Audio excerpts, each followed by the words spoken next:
जय श्री गणेश। लक्ष्मी नारायण भगवान की जय।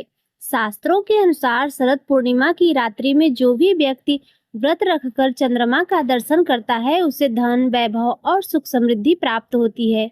इस दिन माँ लक्ष्मी पृथ्वी पर भ्रमण करती हैं और जो व्यक्ति रात्रि में जागरण कर भगवान विष्णु और माँ लक्ष्मी का ध्यान करता है उसके घर में सदा लक्ष्मी का वास होता है। पुराणों में वर्णन आता है कि एक बार लक्ष्मी जी ने भगवान विष्णु से पूछा, प्रभु आप बताइए कि मैं किस स्थान पर जाकर निवास करूं।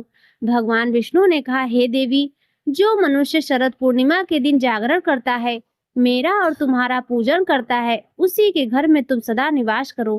तब से इस दिन कोजागरी व्रत का विधान चला। ऐसा विश्वास है कि इस दिन चांद की किरणों में अमृत तत्व का संचार होता है। इसीलिए परंपरा है कि दूध और चावल से बनी खीर को खुले आकाश के नीचे रखकर चंद्रमा की किरणों से स्पर्श कराया जाता है। रात्रि में यह खीर प्रसाद के रूप में ग्रहण की जाती है, जिससे शरीर स्वस्थ रहता है और मन को शांति मिलती है। तो प्रिय भक्तों, आइए इस विशेष शरद पूर्णिमा के दिन सुनते हैं शरद पूर्णिमा व्रत कथा।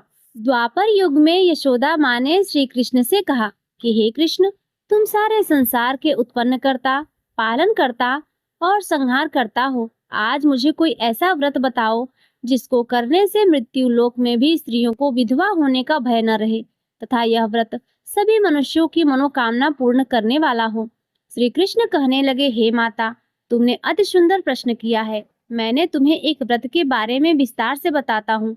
सौभाग्य की प्राप्ति के लिए स्त्रियों को 32 पूर्णिमा व्रत करना चाहिए। इस व्रत को करने से स्त्रियों को सौभाग्य की प्राप्ति होती है। यह व्रत अत्यंत सौभाग्य देने वाला और भगवान शिव के प्रति भक्ति को बढ़ाने वाला है। यशोदा जी कहती हैं, हे कृष्ण, प्रथम इस व्रत को मृत्यु लोक में किसने किया था, इसके विषय में विस्तार पूर्वक मुझे बताओ। श्री कृष्ण कहने लगे, इस भूमंडल पर अनेक प्रकार के रत्नों से परिपूर्ण कातिका नाम की एक नगरी थी। वहाँ चंद्रहास नामक राजा राज्य करता था। उसी नगर में धनेश्वर नाम का एक ब्राह्मण था और उसकी स्त्री अति सुशीला रूपवती थी। दोनों ही उस नगरी में बड़े प्रेम से रहते थे। घर में धन धान्य आदि की कोई कमी नहीं थी, परंतु उनको बड़ा दुख था कि उनकी कोई संतान नहीं है। एक समय एक बड़ा योगी उस नगरी में आया। वह योगी उस ब्राह्मण के घर को छोड़कर अन्य सभी घरों में भिक्षा लेकर भोजन किया करता था। वह रूपवती से कभी भिक्षा नहीं लेता था। एक दिन वह योगी रूपवती से भिक्षा न लेकर किसी अन्य घर से भिक्षा लेकर गंगा किनारे जाकर भोजन को प्रेम पूर्वक ग्रहण करने लगा कि धनेश्वर के योगी के यह सब कार्य देख लिया। अपनी भिक्षा के अनादर से दुखी होकर धनेश्वर योगी से बोला, हे महात्मन, आप सब घरों से भिक्षा लेते हैं, परंतु आप मेरे घर की भिक्षा कभी नहीं लेते, इसका क्या कारण है? योगी ने कहा, निसंतान के घर की भीख पतितों के अन्न के तुल्य होती है और जो पतितों का अन्न खाता है वह भी पतित हो जाता है। क्योंकि तुम निसंतान हो, इसीलिए पतित हो जाने के भय से मैं तुम्हारे घर की भिक्षा नहीं लेता। धनेश्वर योगी की यह बात सुनकर बहुत दुखी हुआ और हाथ जोड़कर योगी के पैरों में गिर गया और कहने लगा, हे महाराज, यदि ऐसा है कि आप पुत्र प्राप्ति का उपाय बताइए। आप सर्वज्ञानी हैं, मुझ पर कृपा कीजिए। हे भगवान, मेरे घर में धन की कोई कमी नहीं है, परंतु मैं पुत्र न होने के कारण अत्यंत दुखी हूँ। आप मेरे इस दुख का हरण करें। आप सामर्थ्यवान हैं। यह सुनकर योगी कहने लगा, हे ब्राह्मण, तुम चंडी की आराधना करो। घर आकर उसे अपनी पत्नी से सब वृत्तांत कहा और स्वयं तप करने के लिए वन में चला गया। वन में जाकर उसने चंडी की उपासना की और उपवास किए।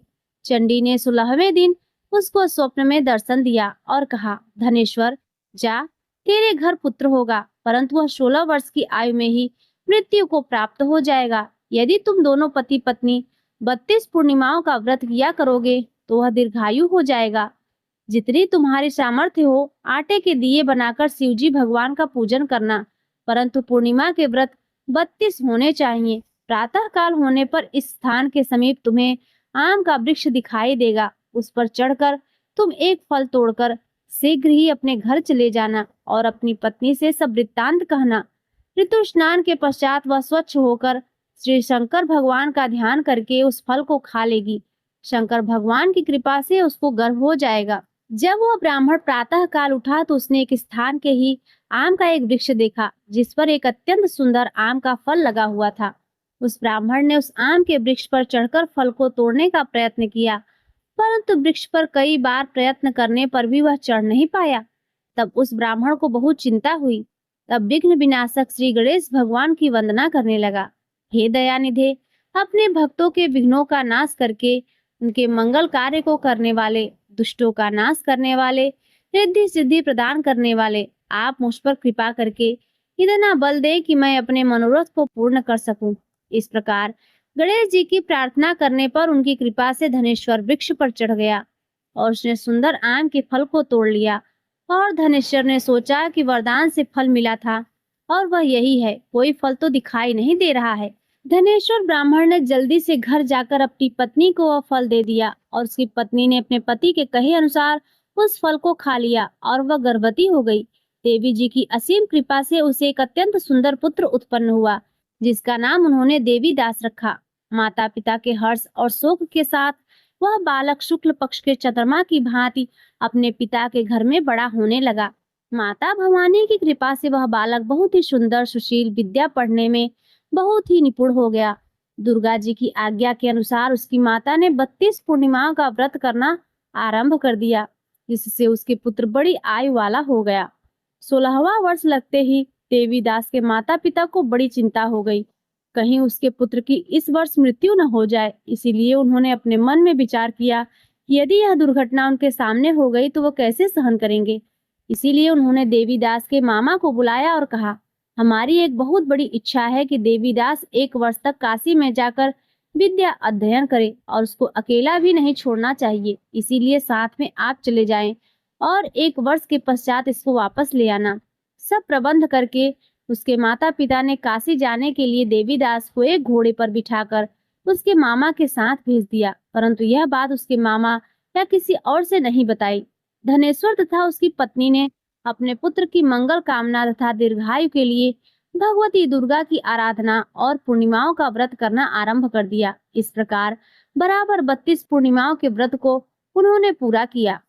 कुछ समय पश्चात एक दिन वह मामा और भांजा मार्ग में रात बिताने के लिए किसी गांव में ठहरे हुए थे। उस दिन उस गांव के ब्राह्मण की अत्यंत सुंदर, सुशीला और गुणवती कन्या का विवाह हो रहा था। जिस धर्मशाला के अंदर वर और उसकी बारात ठहरी हुई थी, उसी धर्मशाला में देवीदास और उसके मामा भी ठहरे हुए थे। संयोगवश कन्या को तेल आदि चढ़ाकर मंडप आदि का कार्य किया गया तो लग्न के समय वर को धनुर्वात हो गया। इसीलिए वर के पिता ने अपने कुटुंबियों से विमर्श करके निश्चय किया कि यह देवीदास मेरे पुत्र जैसा ही सुंदर है, मैं इसके साथ ही लग्न करवा दूं और बाद में विवाह के अन्य कार्य मेरे लड़के के साथ हो जाएंगे।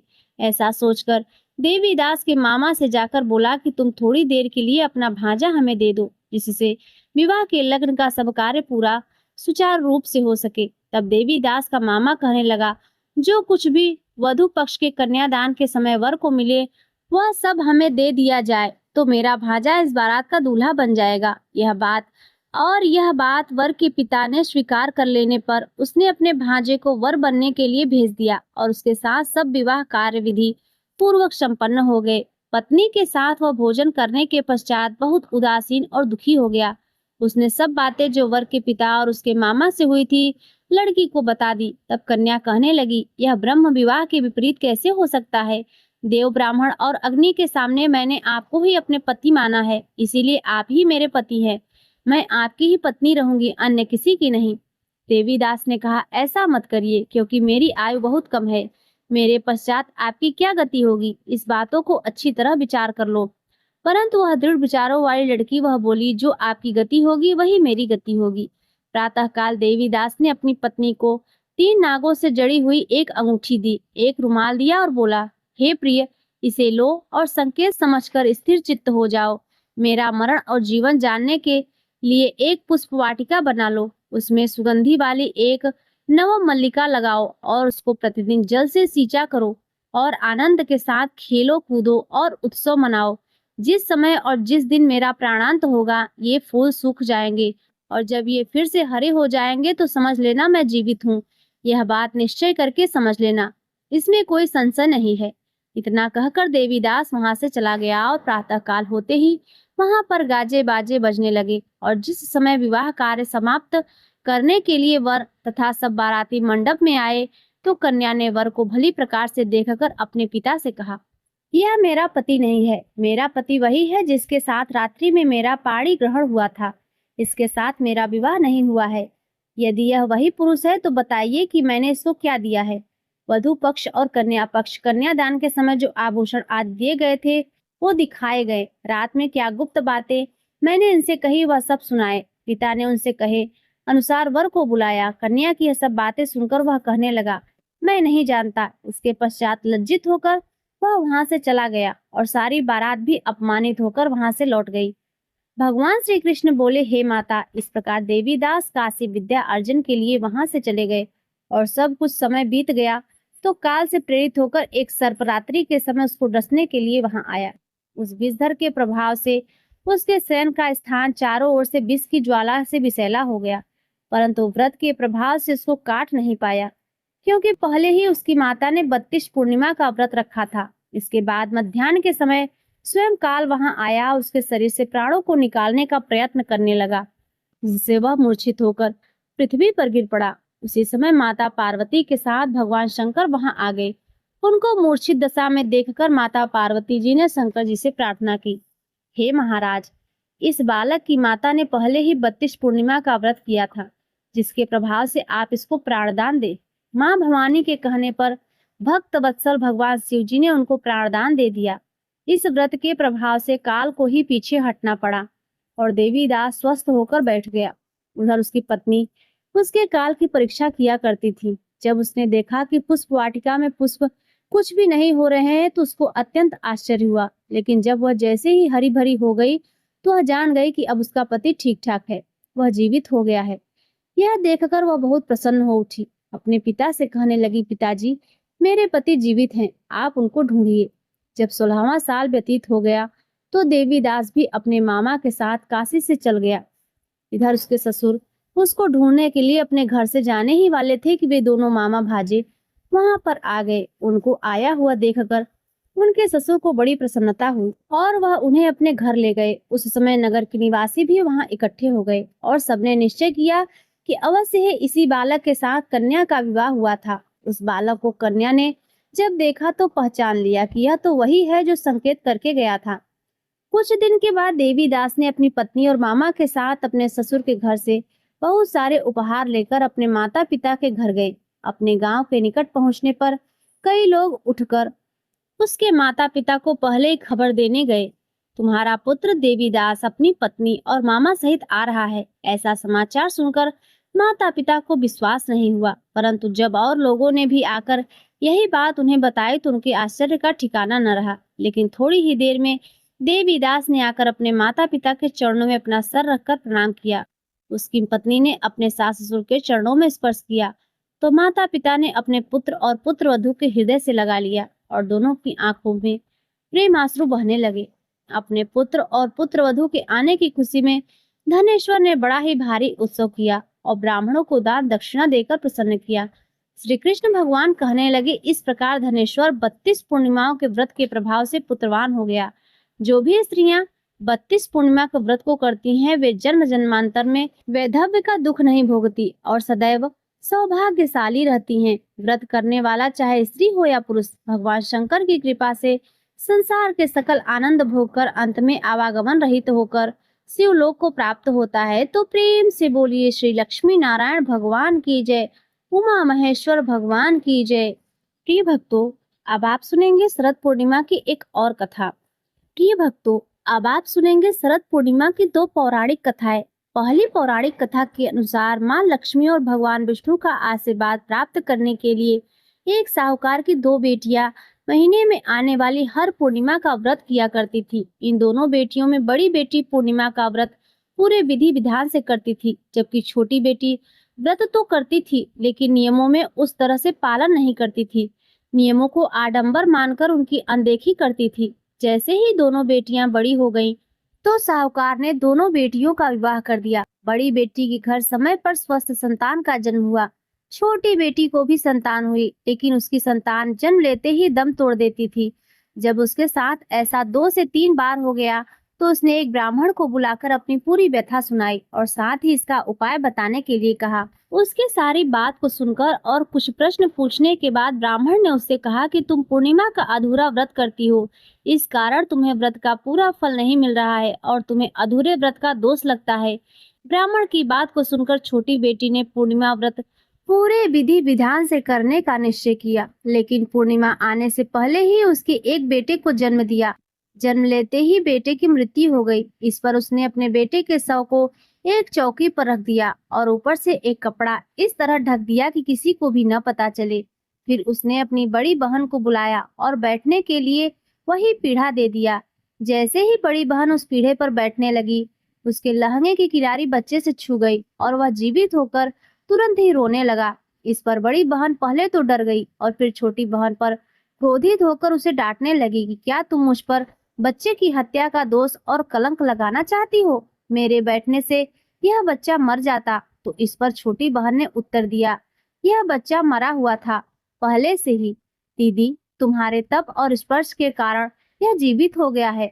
पूर्णिमा के दिन जो तुम व्रत और तप किया करती हो, उसके कारण तुम दिव्य तेज से परिपूर्ण और पवित्र हो गई हो। अब मैं तुम्हारी ही तरह व्रत और पूजन करूंगी। इसके बाद छोटी बहन ने पूर्णिमा का व्रत विधि विधान से किया और इस व्रत के महत्व और फल का पूरे नगर में प्रचार किया।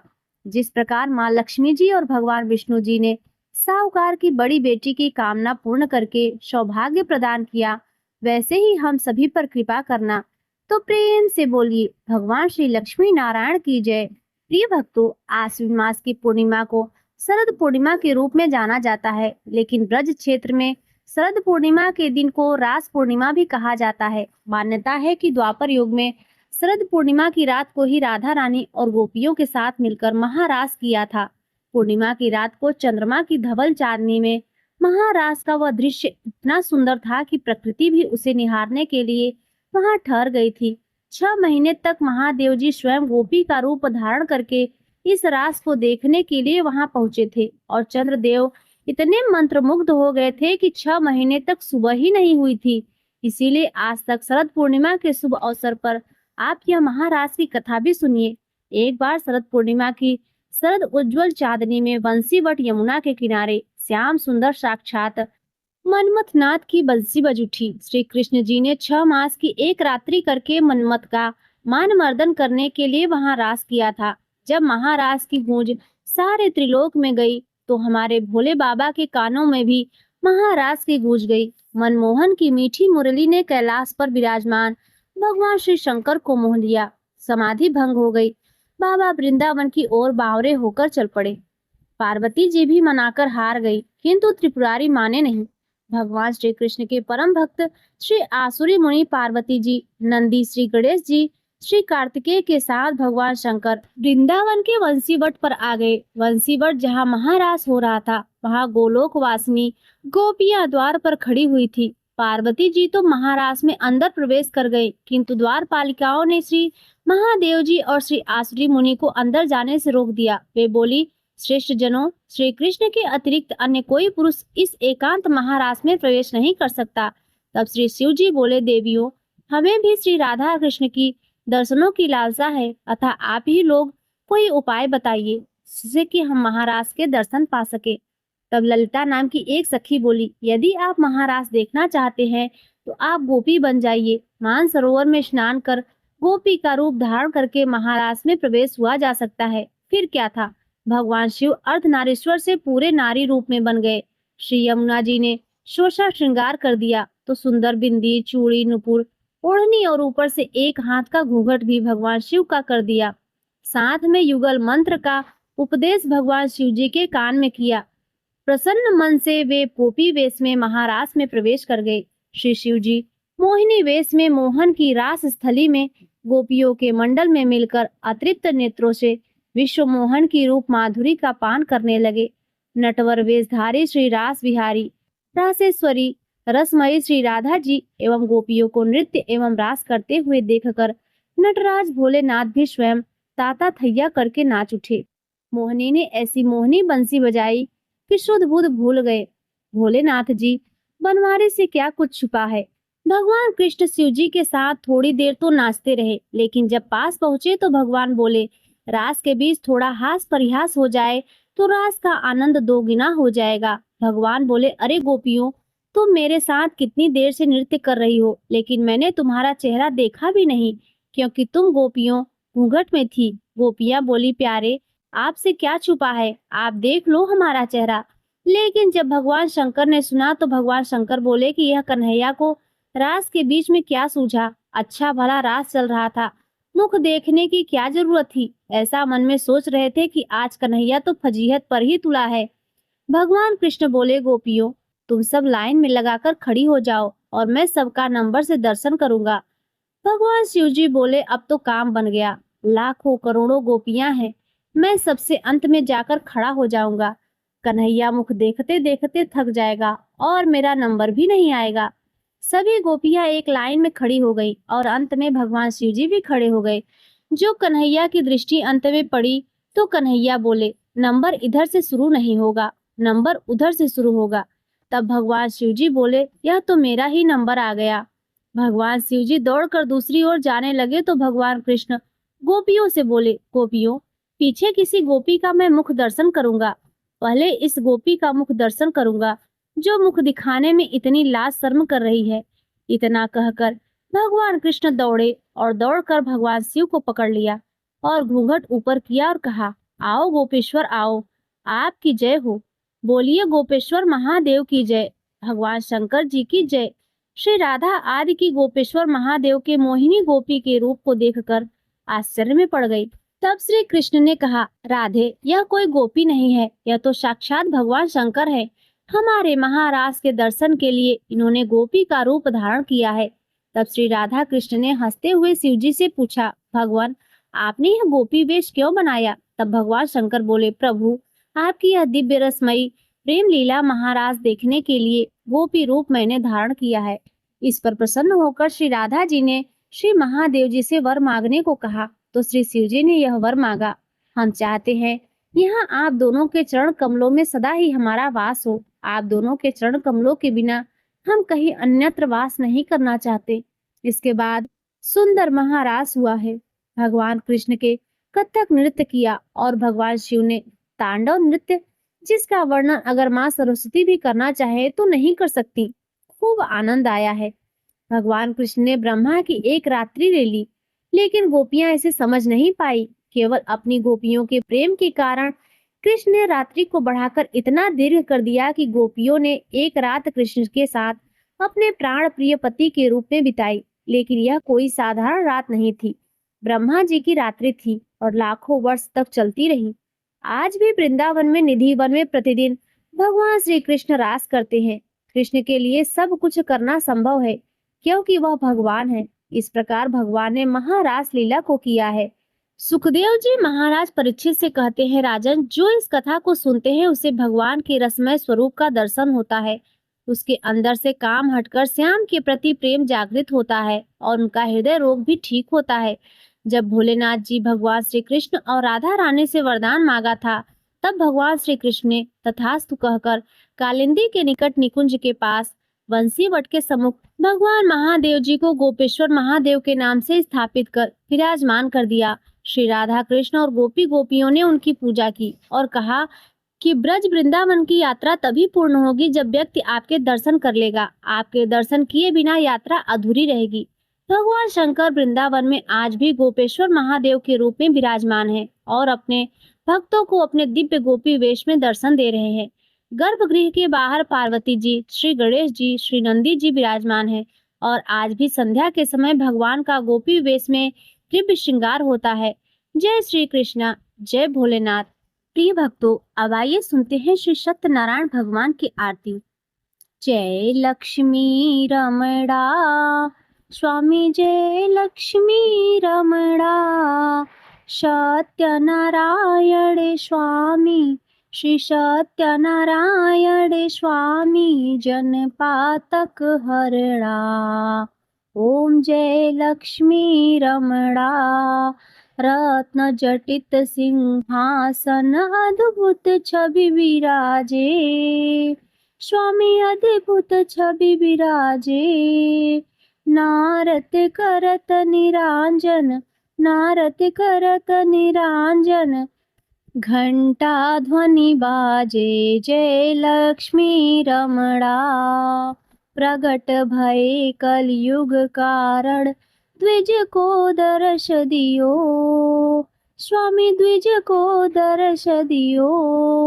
बूढ़ो ब्राह्मण बनकर, बूढ़ो ब्राह्मण बनकर, कंचन महल कियो जय लक्ष्मी रमणा। दुर्बल भील कटारो जिन पर कृपा करी, प्रभु जिन पर कृपा करी। चंद्रचूर्ण एक राजा, चंद्रचूर्ण एक राजा, तिनकी विपत हरि ओम जय लक्ष्मी रमणा। वैश्य मनोरथ पायो, श्रद्धा तज दीन्ही, स्वामी श्रद्धा तज दीन्ही। सो फल भोग्यो प्रभु जी, सो फल भोग्यो प्रभु जी, फिर स्तुति कीन्ही जय लक्ष्मी रमणा। भाव भक्ति के कारण छिन छिन रूप धरियो, स्वामी छिन छिन रूप धरियो। श्रद्धा धारण कीन्ही, श्रद्धा धारण कीन्ही, तिनको काज करियो जय लक्ष्मी रमणा। ग्वाल बाल संग राजा, वन में भक्ति करी, स्वामी वन में भक्ति करी। मन वांछित फल दीन्हो, मन वांछित फल दीन्हो, दीन दयालु हरि जय लक्ष्मी रमणा। चढ़त प्रसाद सवाई, चढ़त प्रसाद सवाई, कदली फल मेवा, स्वामी कदली फल मेवा। धूप दीप तुलसी से, धूप दीप तुलसी से, राजी सत्य देवा जय लक्ष्मी रमणा। सत्यनारायण जी की आरती जो कोई नर गावे, स्वामी जो कोई नर गावे। तन मन सुख संपत्ति, तन मन सुख संपत्ति, मन वांछित फल पावे जय लक्ष्मी रमणा। ओम जय लक्ष्मी रमणा, स्वामी जय लक्ष्मी रमणा। सत्यनारायण स्वामी, सत्यनारायण स्वामी, जन पातक हरणा। ओम जय लक्ष्मी रमणा। तो प्रेम से बोलिए श्री लक्ष्मी नारायण भगवान की जय, श्री सत्यनारायण भगवान की जय। प्रिय भक्तों, आज की कथा यदि पसंद आई हो तो वीडियो को लाइक जरूर करें। चैनल पर पहली बार आए हो तो सब्सक्राइब भी कर लें और कमेंट में भगवान श्री लक्ष्मी नारायण जी का जयकारा अवश्य लगाएं।